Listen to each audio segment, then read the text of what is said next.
Hello friends and welcome to this video. Today I'm going to show you the brand new Intel i9 9900K chip.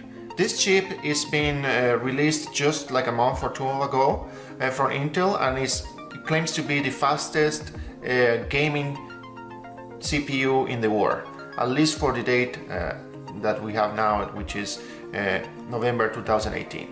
So it's actually hard to get. Once Intel released it, a lot of people were buying it, and actually the demand was higher than the supply.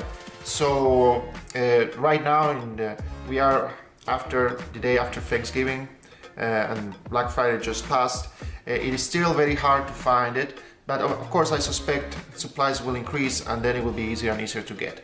Yet I just wanted to show it to you. It came like this in this soft pouch, and it's very expensive. It's one of the most expensive chips out there, at least for end users.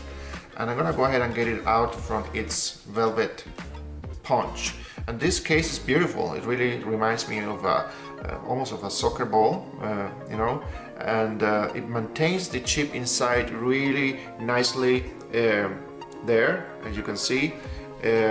And it's a beautiful box. I don't know what I'm gonna do with the box after I take the chip out, but I definitely going to keep it since this is actually my first Intel CPU that I actually buy separately. Before, I have been an AMD person. I have bought several AMD chips, but this is my first Intel chip that I bought to create a brand new gaming rig. So I'm gonna unbox it now, and later on we're gonna install it into a motherboard in the next video. So I hope you enjoy it.